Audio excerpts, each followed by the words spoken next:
১৯৯৭ সালের অক্টোবরে অস্ট্রেলিয়ার ক্যানবেরা শহরে ঘটে যাওয়া একটি ভয়ানক অপরাধ সবাইকে হতবাক করেছিল।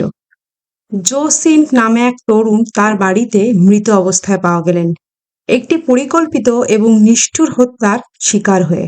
যা শুরু হয়েছিল একটি সুন্দর প্রেমের গল্প হিসেবে, তা শেষ হলো বিশ্বাসঘাতকতা, প্রতারণা এবং একটি হত্যায় যা পুরো দেশকে অবাক করেছে। এটি জো সিনকের হত্যার গল্প, অবসেশন, ম্যানিপুলেশন এবং এমন একটি বিচার ব্যবস্থার গল্প যা অনেককে প্রশ্ন তুলতে বাধ্য করেছে, ন্যায় বিচার আসলে কি। আজকের এই ডকুমেন্টারিতে আপনাদের সকলকে স্বাগত। ১৯৯৭ সালের ২৬শে অক্টোবর, রবিবার, অস্ট্রেলিয়ার ক্যানবেরার অ্যান্টিল স্ট্রিটে একটি সাধারণ বাড়িতে ঘটনাটি ঘটে। জো সিনক একজন ২৬ বছর বয়সী সিভিল ইঞ্জিনিয়ার, একটি সুখী জীবনযাপন করছিলেন। তিনি ছিলেন সুদর্শন, সফল এবং তার বান্ধবী আনু সিং এর প্রতি গভীরভাবে প্রেমে অন্ধ, যিনি ছিলেন অস্ট্রেলিয়ার ন্যাশনাল ইউনিভার্সিটির একজন প্রমিসিং ল স্টুডেন্ট। কিন্তু সেই রাতে জোয়ের জীবন এমনভাবে শেষ হবে যা কেউ কল্পনাও করেনি। আসুন সেই রাতে ঠিক কি ঘটেছিল বোঝার চেষ্টা করি। সন্ধ্যা শুরু হয়েছিল আনু সিং এর আয়োজিত একটি ডিনার পার্টি দিয়ে, তাদের শেয়ার করা বাড়িতে। সমস্ত বন্ধুরা জড়ো হয়েছিলেন। কেউ জানতো না তাদের পেছনে একটি ভয়ানক পরিকল্পনা তৈরি হচ্ছে। জো, যিনি আনুর প্রতি গভীরভাবে মুগ্ধ ছিলেন, পার্টির প্রাণ ছিলেন। তার নতুন গাড়ি এবং ছুটির পরিকল্পনা নিয়ে কথা বলছিলেন।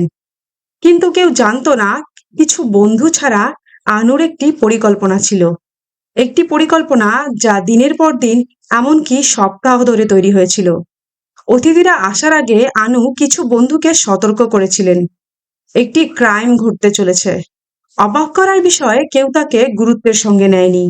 অতিথিরা চলে যাওয়ার পর রাত্রি একটি মারাত্মক ভয়াবহ মোড় নেয়, যখন ২৪ বছর বয়সী আনু সিং কয়েকটি রোহিপনল পিল, যা একটি শক্তিশালী ঘুমের ওষুধ যা ডেড রেপ ড্রাগ হিসাবে পরিচিত, গুঁড়ো করে জোয়ের কফিতে মিশিয়ে দেন। জো কফি পান করার পর ঘুমিয়ে পড়েন এবং অচেতন হয়ে যান। পরবর্তী ৩৬ ঘন্টায় আনু তার পরিকল্পনার চূড়ান্ত পদক্ষেপ নেন। তিনি জোকে হিরোইনের মারাত্মক ডোজ ইনজেকশন দেন, একবার নয়, বারবার। এক পর্যায়ে তিনি আরও হিরোইন কিনতে বাড়ির বাইরে যান এবং ফিরে এসে তার অচেতন প্রেমিককে আরও কয়েকটি মারাত্মক ডোজ দেন। ৩৬ ঘন্টা ধরে জো মৃত্যুর সঙ্গে লড়ছিলেন, আর আনু সাহায্যের জন্য কোনো হাসপাতাল বা অ্যাম্বুলেন্স ফোন করছিলেন না। অবশ্যই তিনি কল করেন, তবে কোনো হাসপাতাল বা অ্যাম্বুলেন্সে নয়, তার একটি বন্ধুকে, এবং কল করে জানান সমস্ত ঘটনার বিষয়ে। তার বন্ধুটি সেই মুহূর্তেই তাকে প্যারামেডিক্সে কল করার জন্য বলে, কিন্তু তিনি স্পষ্ট না করে দেন।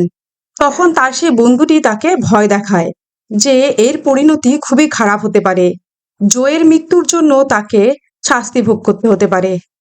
তাই হয়তো তাকে এখন জোয়ের মৃত্যুর জন্য শাস্তি ভোগ করা বেছে নিতে হবে, অথবা নিজের এই রাগী প্রেমিকটিকে নিয়ে জীবনে এগিয়ে যাওয়ার জন্য তৈরি হতে হবে। তাই আনু কিছুটা ভয় পেয়ে অবশেষে যখন জরুরি পরিষেবায় ফোন করলেন, তখন তিনি উত্তেজিত ছিলেন এবং অনেক মিথ্যে কথা বলেন। তিনি স্পষ্ট কোনো উত্তর দিতে অস্বীকার করেন, এমনকি প্যারামেডিকদের ভুল ঠিকানা দেন, যে কারণে তাদের পৌঁছতে অনেক দেরি হয়। প্যারামেডিকরা যখন অ্যান্টিল স্ট্রিটের বাড়িতে পৌঁছলেন, জো সিন তখন আর সাড়া দিচ্ছিলেন না। আনু তার শরীরের ওপর ঝাঁপিয়ে পড়ে কাঁদতে কাঁদতে বলতে থাকলেন, তাকে ফিরিয়ে আনো, এটা এভাবে শেষ হওয়ার কথা ছিল না। কিন্তু তখন অনেক দেরি হয়ে গিয়েছিল। জো এই পৃথিবী ছেড়ে চলে গিয়েছিলেন। প্যারামেডিকদের চেষ্টা বৃথা গেল। জো সিনক, একজন উজ্জ্বল ভবিষ্যতের তরুণ, ১৯৯৭ সালের ২৬শে অক্টোবর মারা যান, কারণ হিরোইনের মারাত্মক ওভারডোজ, যা রোহিপনলের সাহায্যে সম্ভব হয়েছিল, যা তাকে সেন্সলেস করে দিয়েছিল। কিন্তু এটা কোনো দুর্ঘটনা ছিল না, এটা ছিল সুপরিকল্পিত হত্যা।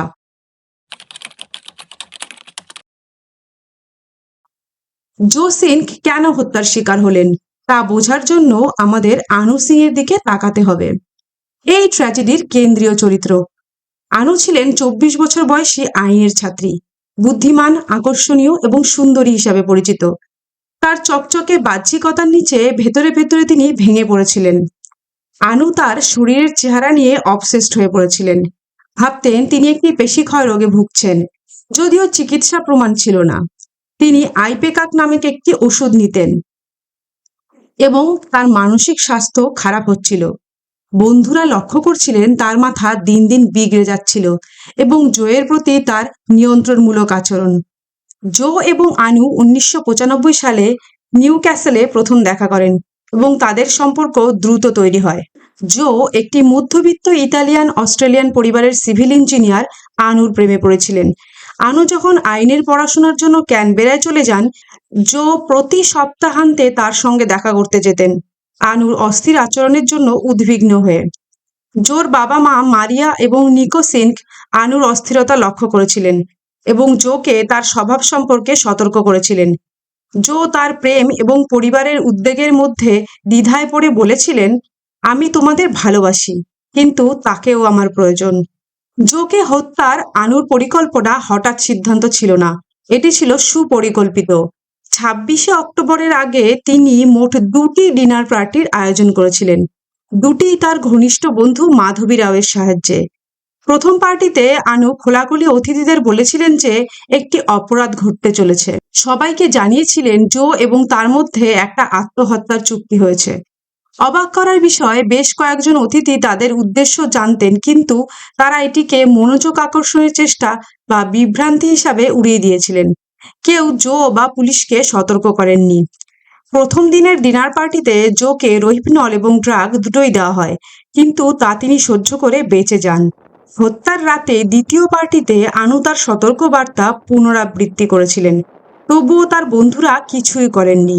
মাধবীরাও বিশেষভাবে গুরুত্বপূর্ণ ভূমিকা পালন করেছিলেন, আনুকে অপরাধে ব্যবহৃত হিরোইন এবং রোহিপনল সংগ্রহে সাহায্য করে।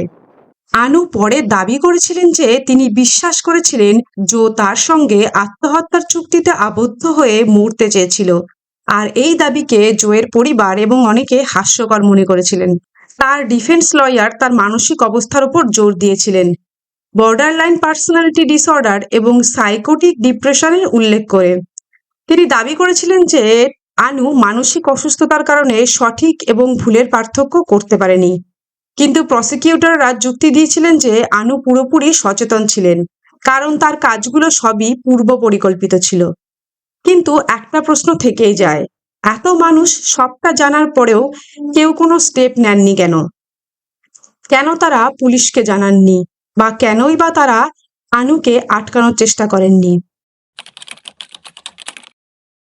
জো সিনকের মৃত্যুর পর আনু সিংকে 1997 সালের 28শে অক্টোবর গ্রেপ্তার করা হয় এবং হত্যার অভিযোগে অভিযুক্ত করা হয়।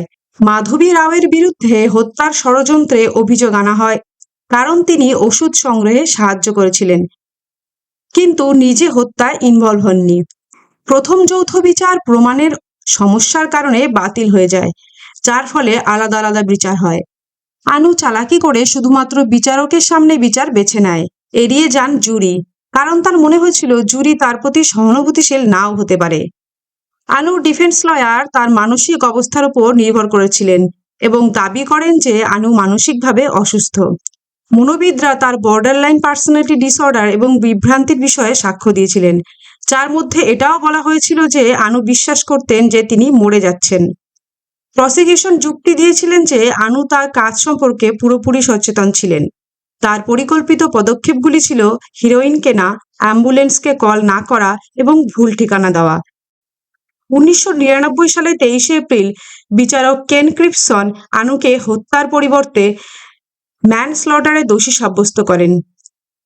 তার শাস্তি কমিয়ে দেওয়া হয়, তাকে 10 বছরের কারাদণ্ড দেওয়া হয়, যার মধ্যে মাত্র 4 বছরের নন প্যারোল পিরিয়ড। মাধবী রাওয়ের বিচার অন্যভাবে শেষ হয়। হত্যা, ম্যানস্লটার এবং হত্যায় সহযোগিতার অভিযোগে অভিযুক্ত হওয়া সত্ত্বেও তিনি সব অভিযোগ থেকে খালাস পান। আদালত প্রমাণের অভাবে বলেছিলেন যে তিনি সক্রিয়ভাবে জোকে হত্যার ষড়যন্ত্র করেছেন তা প্রমাণ হয়নি, যদিও তিনি ওষুধ সংগ্রহে সাহায্য করেছিলেন। কোর্টের এই রায় জোয়ের পরিবারের মধ্যে ক্ষোভ এবং বিচার ব্যবস্থার প্রতি হতাশা সৃষ্টি করেছিল।